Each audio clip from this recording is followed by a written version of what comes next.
My first work experience was really challenging. And I did not receive a good grade on my first case. And coming from, I had straight A's in undergrad at Carnegie Mellon to graduating cum laude at Harvard Law. My first work experience getting a poor grade was quite upsetting. And I couldn't figure out what was wrong. Well, fast forward, I ended up leaving BCG 3 years later, and I did get some great experience there. It wasn't all bad. It was my first experience of what poor leadership and how it can knock the wind out of your sails. So I will have plugged your book already a number of times because I'm a fan of it. I mean, first of all, out of all the books on my shelf, this is the one that like stands out the most. So you did something really good there. This freaking thing stands out. It's more yellow than any of the yellow books behind me. Right. So yes. I had a good cover design. I was very happy with my publisher and what they came up with. Maybe we're already into the conversation right now. I remember meeting your publisher. If it's Amber we're talking about here, she was awesome. Yeah, she was my marketer. The publisher was Greenleaf. Yeah. Got it. Or their other subsidiary, River Grove. So I was a fan of it from the day that I got it. And I got it before we ever had our first conversation a few months ago. So I've got it. I've read it. I love it. And ready to promote it. But before we get to all the glory and the glamour and everything awesome about your book and how you're impacting the world in a great way, I'd love to go back in time a little bit, Susan, and kind of go through, what is a challenge that you have faced sometime in your life that, you may be able to share with our audience? Yes. It was sort of a series of challenges and crises that led me to do the work I am doing today. And I think, and maybe the person I am today, but it might be helpful to share because I think it's an important story for anyone who feels a bit lost and not sure what is my purpose? What should I be doing in the world? And my journey through that started with law school. I went to law school at Harvard and did not end up practicing law. But what I found was when I had my summer internships that this career was not going to be for me. And I didn't know what I was going to do because I had a lot of loan debt I was graduating with, and I needed to have a good paying job to pay that off. And there was no hope of someone paying off my loans for me. So I needed to go ahead and find something. And so I ended up going into consulting and doing strategy consulting. But what I learned is law taught me a really important, it wasn't wasted. And this is sort of the message I want to hit home. Going to law school was not wasted by any stretch. It really hones your ability to make distinctions. And the use case of that with law is the ability to make distinctions between case law, right? But in executive coaching and leadership development, it's really about making distinctions in mindset. So I take that same skill that was really honed in law school and apply it just to a different use case around how we think. And I went from there to BCG and worked. I was one of their first non-traditional hires, and that was challenging for sure. I was working with a leader that no one really wanted to work with when I came in. It was a free market system, and the newly promoted case leaders would select the new associates coming in. And because I started late, because I took the bar in New York in case I wanted to practice, I came in and I got assigned to the guy that nobody was interested in working with. And I think that was, which was hard because here I am, a non-MBA, traditional hire. And I think I was also kind of, she's not a slam dunk. We don't know what she's going to be able to do. And I think that my first work experience was really challenging. And I did not receive a good grade on my first case. And coming from, I had straight A's in undergrad at Carnegie Mellon to graduating cum laude at Harvard Law, my first work experience getting a poor grade was quite upsetting, right? And I couldn't figure out what was wrong. Well, fast forward, I ended up leaving BCG 3 years later, and I did get some great experience Okay. there. It wasn't all bad, but it was my first experience of what poor leadership and how it can knock the wind out of your sails for Mm. bright, eager, talent ready to go, hardworking talent ready to go. And I went from there into NBC television thinking maybe I just need to go not be a consultant, but go work within a company, and that would light my fire. And I had some good experiences and some very bad experiences as well, some of which I write about in the book. And I left that feeling like, wow, I don't know what I want to do with my life. Here I am now at this point, 30, and I haven't had good work experiences. In fact, I'm so sort of burnt out that I decided to do something that was kind of crazy. And I went to get a master's in drama from the London Academy of Music and Dramatic Art. That I was passionate about. Now, that was a pretty crazy move.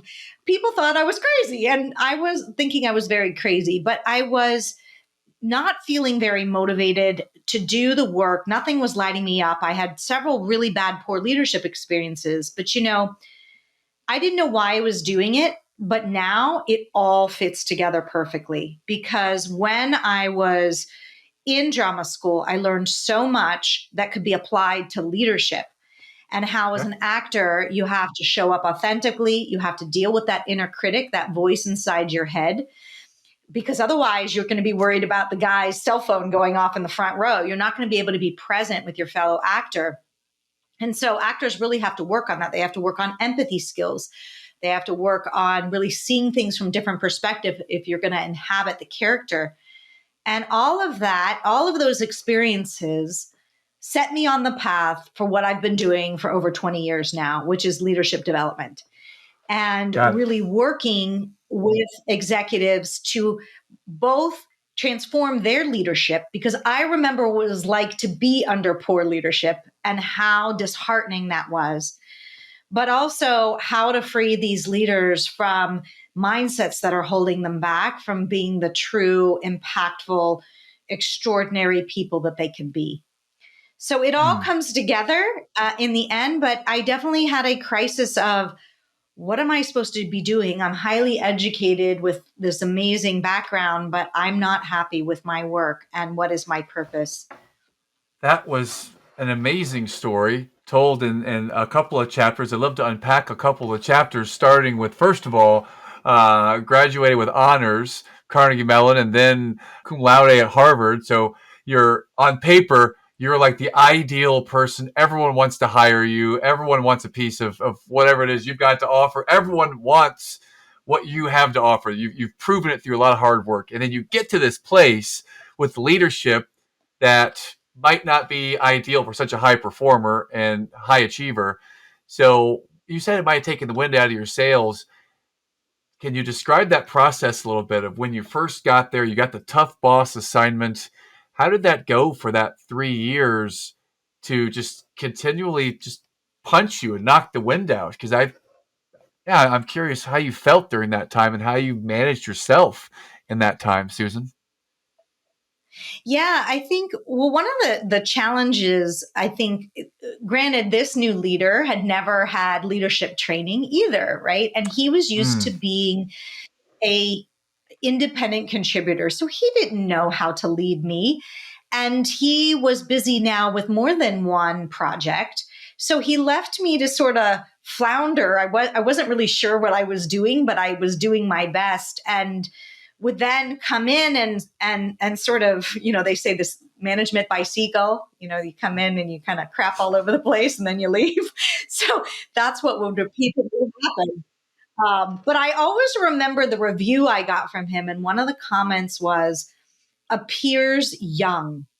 That was written in my review, and I'm like, well, of course I appear young. I'm 25 years old. Like, now I look young for my age in general. Like, I'm in my 50s at this point, so it would, most people are shocked by that. But let me tell you, I can at attest. You 25, I don't look look like 50s. This is good. Good. but I can tell you back then I really looked young. But what am I supposed to Okay. do with that? Like, what is that feedback that I'm supposed to what do I do with that? Right. Yeah. How do I improve on that when I am where I am at that stage? But the real impact it had was then, wow, boy, did no other case leader necessarily want to work with me from there, because not only was I the non-traditional hire and very risky, they don't want to fail on their projects, but now I have a bad grade. And how am I Yeah. possibly going to be able to get the next one? And it was bad enough that the way I got out of it was I decided to work in another office, even though my home office was in Boston. I decided to work with a case leader in Dallas where I had a fresh start. And Okay. she was extraordinary. Actually, she was amazing. And she also introduced me to the first concept of coaching by the way she led. So I won't, and I really don't want to presume that I had all bad leadership experiences, because I did have good experiences that were towards the tail end. But that the first initial several, I would say at least a year and a half was definitely my rough experience entering Mm-hmm. into the workforce. I love your resilience here because you got the feedback. It wasn't very clear and specific, and it can be deemed as kind of a black mark on the resume, even though there was nothing really tangible and specific about it. But you found a way to get to a place, and through divine providence or your hard work and initiative, whatever it was, you found a leader that then became a really good leader and someone you did learn, and they planted that seed of coaching. So something good did come out of something that was incredibly challenging, and that's one of our podcast values is look for the good and what's hard and what's challenging. So something did, whether it just fell in your lap, which I Absolutely. doubt that it fell in your lap. Knowing you already, I know you made it happen some way. So you're there, you were making it happen. You were there for 3 years, and then, man, you Harvard educated. You decide, I'm going to go and get a master's in a completely different field. And I'm curious, Yes. when you were going to get your master's in drama and acting, how many other people there were like Harvard educated and you're business No, savvy and consultant? I mean, I wonder how you stood out in that group. I mean, you stand out already as it is, but I wonder in that group how you might have stood out. yeah, I definitely did stand out. Most were younger at that point. I'm going at age 30, and Mm-hmm. they were much younger. There was at least one other person that was around my age, and we became fast friends, and still to this day have a great relationship. And I just love learning, bottom line. So I relish a new opportunity to learn something and use my brain in a different way. And that's what it was for me. I knew I had a passion in that arena. I wasn't sure how I was going to use it. It was definitely a scarier move for my career to do that.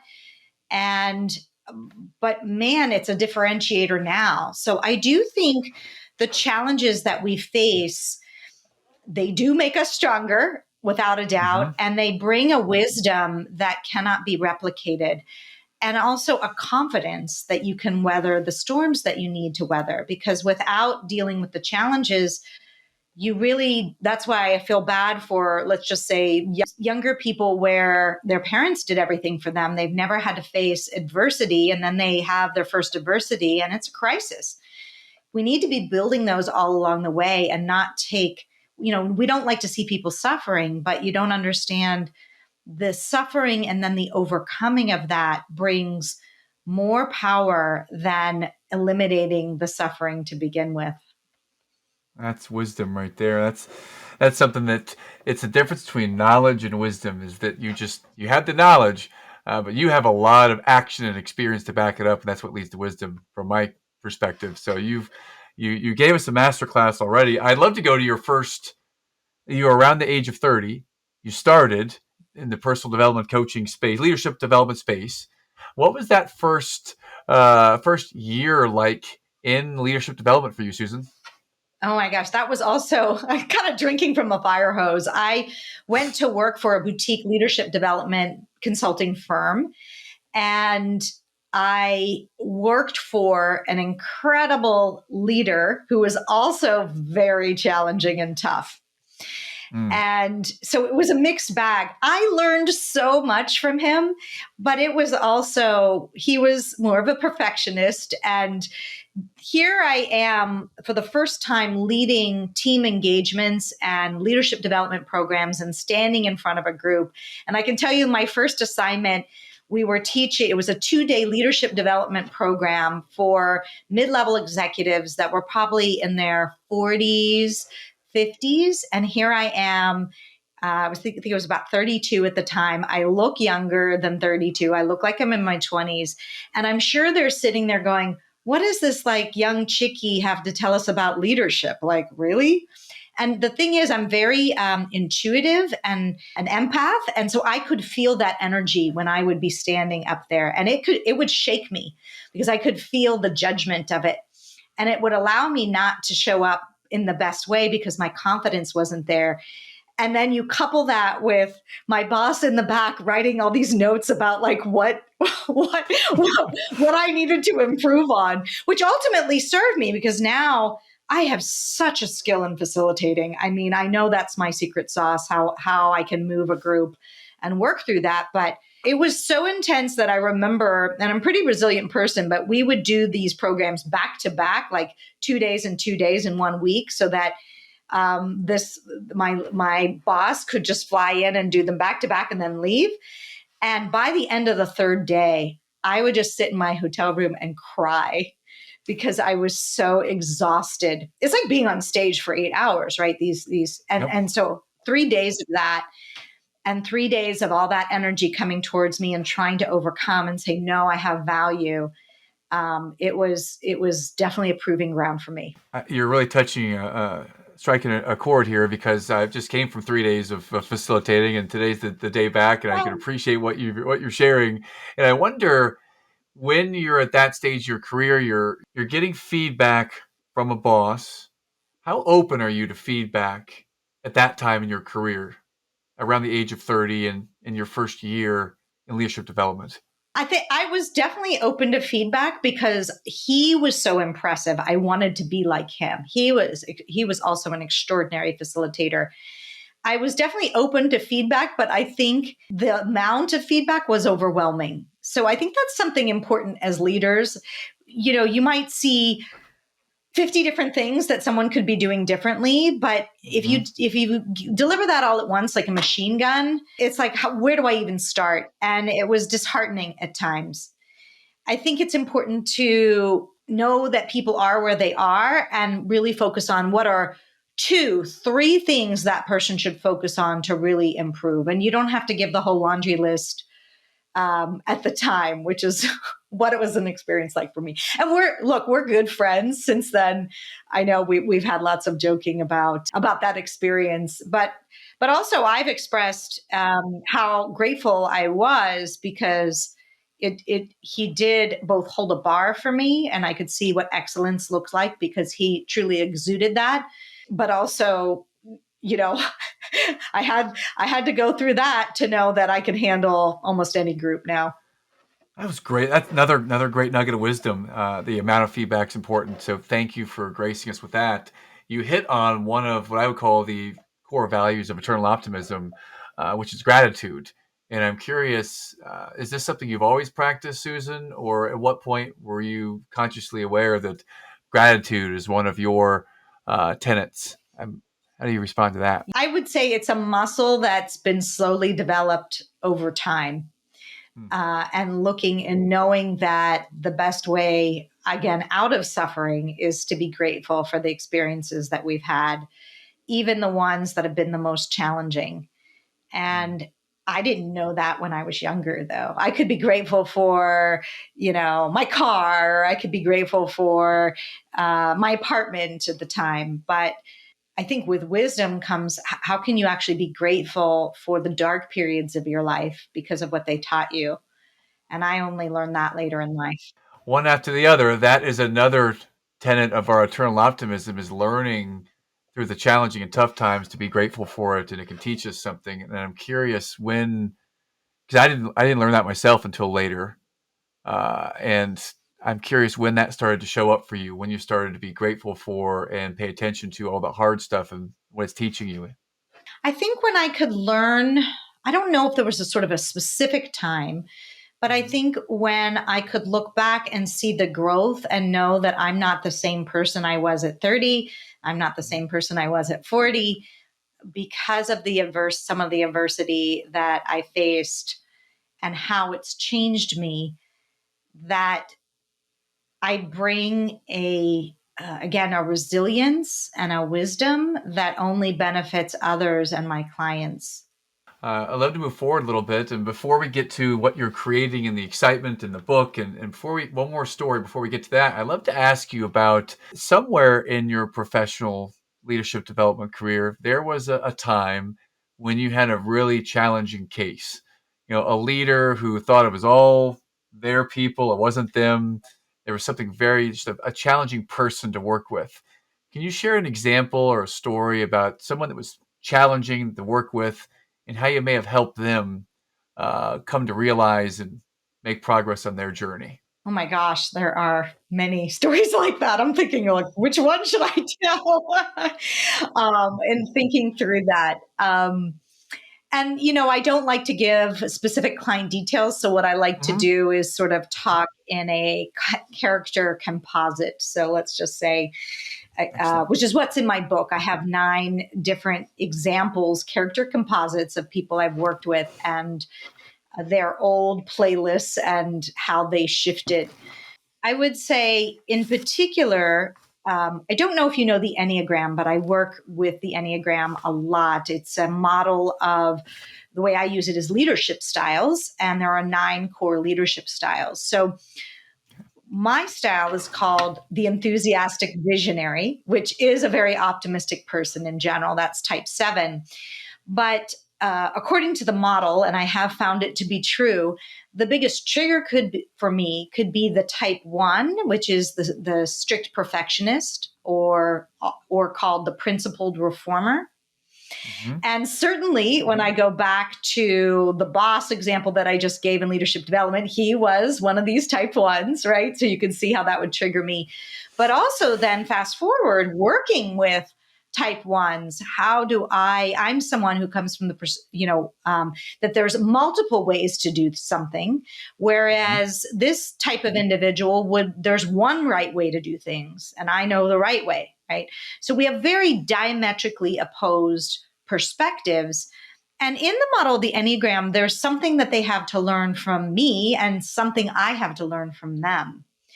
So I think some of my hardest cases it showed up in that model of the Enneagram were the perfectionists that I worked with. And, I'm thinking one in particular was the way his perfectionism showed up was wanting to reform others. There are different varieties of the type 1. We call them subtypes. Some are trying to perfect themselves and very hard on themselves. Others are more outwardly focused and trying to perfect other people. And so this particular leader got a lot of feedback about the criticality of the type 1, and how it would take the wind out of their sails. So I'm trying to work with that, but in their mind it was always everyone else, right? It's Mm. not them. And couldn't even see that underneath it all they have incredible anger, because it doesn't show out as outward anger. It leaks through in irritation and criticism and resentment. But you can tell, they're stuffing down their anger. And so the way I worked with him is to really get clear that irritation or frustration is a form of anger. So if you don't want to say that you have anger living inside you, let's call it irritation and frustration. And let's start identifying why that shows up in a repeated pattern almost daily in your life. How does it serve you and how does it harm you? And the Mm. more he spent time understanding that it is just a perspective that he's choosing, because it's the irritation that things are less than ideal. Well, guess what? We live in a world that's less than ideal. So are you going to go through the rest of your life just always noticing what's not ideal and then choosing, and you have to remember this is a choice, choosing to be frustrated and irritated about it? Because what it's doing is creating a divide between you and the people that you need to connect with in your leadership and really in your family too.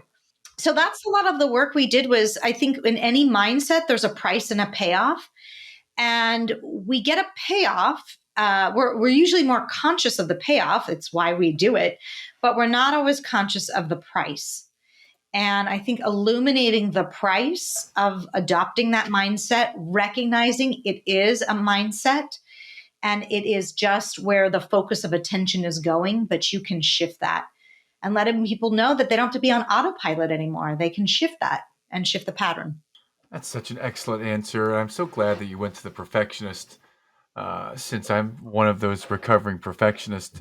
Thank you. You triggered something in my mind here, Susan. A quick side story. When I met Julie, who is now my wife, the very first day that we met at a networking event. We went across the street afterwards, and we had a glass of wine. And she had just taken the Enneagram, and they were studying it at the company she was working at. And she quickly told me what she was. She's a 7. And she quickly diagnosed what I am, a 3. I don't even remember what the 3 stands for because I took the Enneagram later. I was not a 3. I was also a 7. But she diagnosed me as a 3. And our very first date we ever had, the Enneagram was the subject matter. So thank you for bringing that up. That was good. As it is mine too. Yes.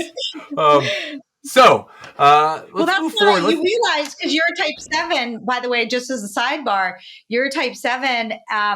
And why is it that your podcast is called The Eternal Optimist? Because that is a signature. Right? You're sharing some of these things. Well, definitely the optimism. Yeah. And I'm going to borrow some of your wisdom when you shared the phrase illuminating the price of what they're paying by being stuck in that place where they look at the things that are less than ideal and focus on that rather than, I would say, focus on the things they have achieved and what they could choose to focus on. So I love the way you brought that. I'm going to go back and listen to that. For those of you out there listening, this could be a great place to bookmark and backtrack for a minute or two, because Susan just gave us a master class on working with what I would call recovering perfectionists. Which is a lot of what I do too. So I just so appreciate what you just shared. That was excellent.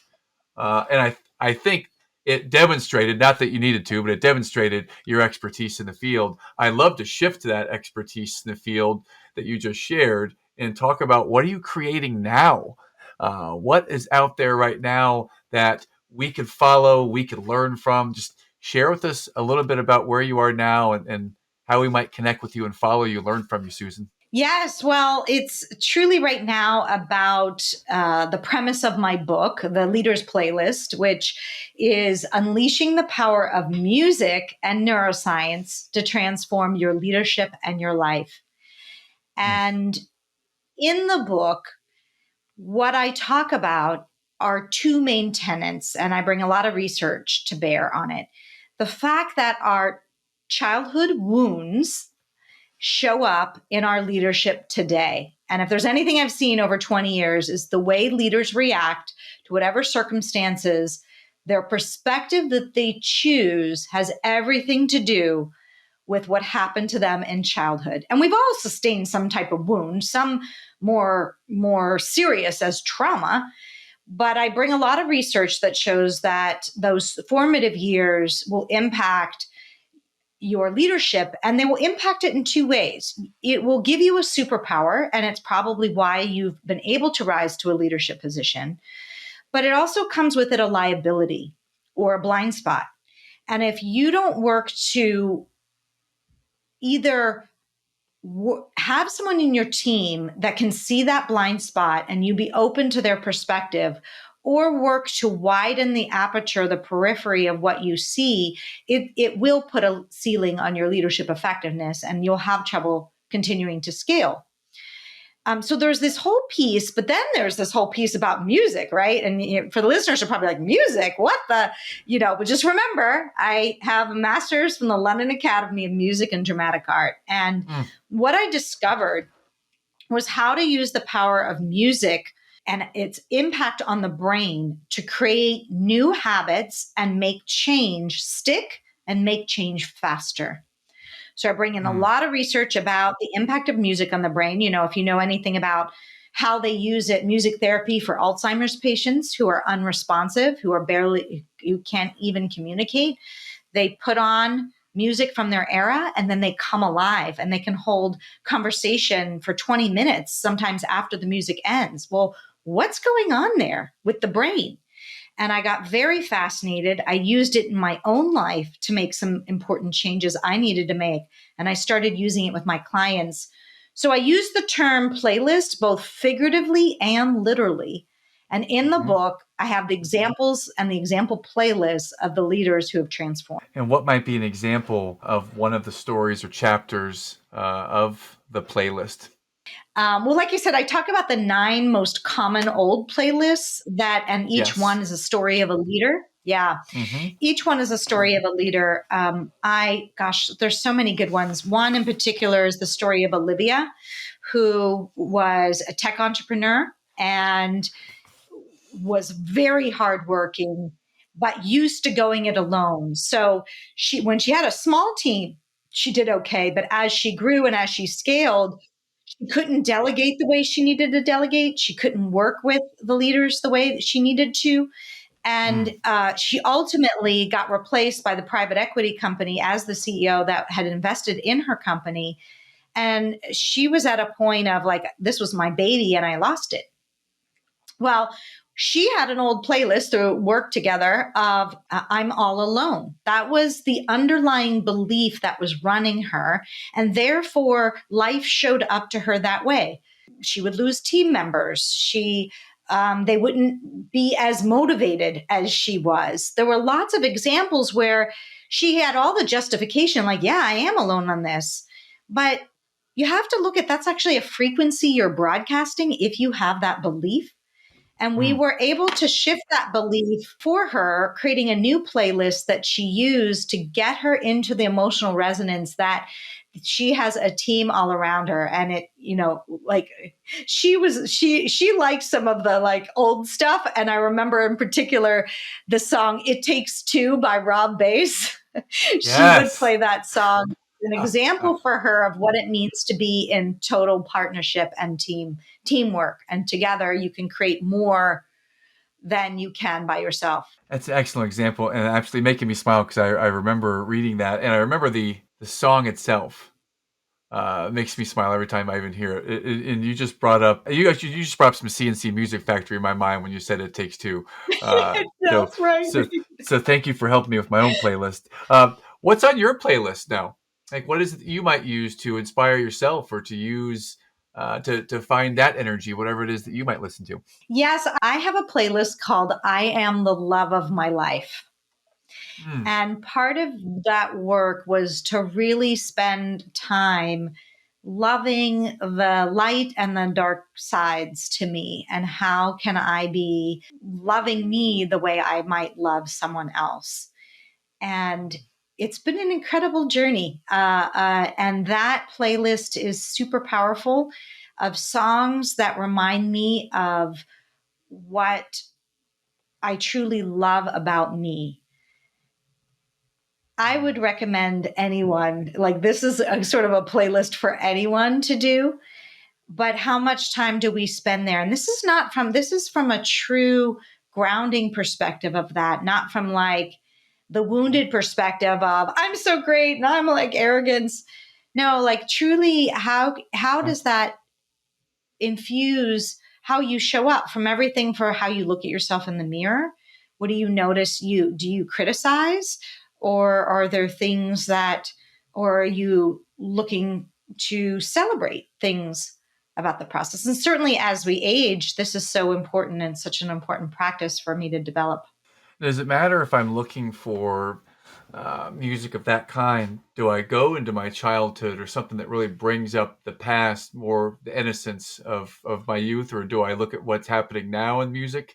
Is there any relevance to that? What I might search for my playlist? Yeah, I mean, so what we do in the process is we first identify what's the old playlist running you, the old Mm, pattern. You might be aware of it because you might be saying, "Why does this keep happening to me?" Well, if you do notice a pattern, you definitely have a playlist going, an old playlist playing in the background. But you may not even be aware of that there was a pattern there. I mean, I certainly wasn't even aware that I had a pattern going because my old playlist was "I'm treated unfairly." So what's important to do is to choose the work, right? Choose the song that best represents that for yourself, and that's why it's highly personal. So we want to look at, well, what is the best representation of that emotional feeling, which for me was being frustrated and left out. This feeling, being left out of things, and in some cases, certainly in my personal life, betrayed. mm, What is the music that best represents that? And then what is the new music? What is the place I want to be in? And mm, so if I want to be feeling blessed, one of the things is like I wanted to be feeling blessed and in love. So what music best represents that to me, that I can actually feel those feelings while listening to it? And so, whether it happens mm. from your childhood music or whether it happens current music, it's to be on the lookout and to notice that music, and I write about this in the book as well, is affecting our brains far more powerfully than I think we are conscious of. And to be much more intentional about the music you select and that you listen to, because it is having an impact on you. I don't know if any of the Def Leppard songs that are coming to my mind from childhood are connecting, but I certainly do remember there was a Michael Jackson song, "The Man in the Mirror," that really made me look at myself, and that really always gets an emotion and not questioning myself, Yeah. or thinking about taking ownership, and it gets me to smile. Yeah. That comes to mind. Well, Susan, this has been excellent. What are some other ways that we might find you on social media, or how can we get a copy of your book that's out there? Where's the best place to do that? How do we find you? Yes, yes. Well, if you go to susandrum.com, you'll also see, if you want to do this for yourself and not just read the book, I have a masterclass that you can go Mm, through where we give you a workbook and take you through some exercises to determine start you on the process to determine what is that masterclass. If you want to get a taste of it, you can even just go to my website and do the Enlightened Leader quiz that I have on there. It's 7 questions, and it's going to highlight what may be your superpower and your liability. And that's a free quiz. So again, it's SUSANDRUMM.com. mm-hmm. And I also have a podcast called The Enlightened Executive. And that is a great place to learn from other practitioners and other leaders who have walked their own journey towards more conscious leadership. And I think there are important examples for how people have done that. And I really want to give voice to those too. Awesome. Fantastic. Oh, and getting the book, I mean, you can go to the leadersplaylistbook.com, but it's also on the web, on my susandrum.com website. So everything's there. Mm. Lots there to choose from, lots of resources. Thank you, Susan. This has been fantastic, and there have been a number of like really great nuggets of wisdom that you've dropped in the show today, and we greatly appreciate it. And we've made it to the final lightning round here. 3 questions to wrap things up today. Ding, ding, ding! Lightning round time. First question: when you hear the words "eternal optimism," what does eternal optimism mean to you, Susan? Strength, knowing that in any dark situation, you can find your way out. Thank you. It's maybe it's a major coincidence, but the second question is always what is a song that inspires you, or that gives you energy? So you've already shared one. What might be another song that gives you energy or inspires you? Well, right now, I love that song, Megan Trainor. I'm a badass woman. Thank you. And last question would be, what might be a book or two that have had an influence in your life, Susan? Wow, there have been a lot of books that have influenced me. One mentor of mine is Bill Adams, and he wrote the book Scaling Leadership. And I think it's a very powerful book. uses, they talk a lot about the 360 model that I use in our leadership development programs. And I think it's a powerful story of how people need to grow and develop from a reactive state of mind to a creative state of mind. I've not heard it framed that way before. This is very intriguing to me. I normally hear people say reactive to proactive, but you say reactive, or Bill says reactive to creative. That's very fascinating. I'm curious about that. Thank you. Yeah, it's really about adult stage development, just how, and that was from a Harvard researcher that studied just as children have different stage development, so do adults, and how they think and how they orient themselves to the world. And most of the population is in the reactive state of mind, which is really, in a way, consumed by identity, ego, and self image. And it's the wound that we're running from. But into the creative state of mind, it's more about the meaningful mission that we want to create in the world. And we have a sense of wholeness within ourselves at that stage. That was a great summary, and I can't wait to check that out. And everyone out there, be sure to check out Susan's The Leaders Playlist book. And if you want to go even the further level, she has a masterclass she just shared, susandrumm.com. Check that out. I will be taking the Enlightened Leadership Quiz on Saturday after we get home from soccer. So I want to say thank you for sharing everything of yourself today, Susan. You've been amazing, and you are much appreciated. Thank you. Oh, thank you. And so are you. I'm so impressed with the work you do.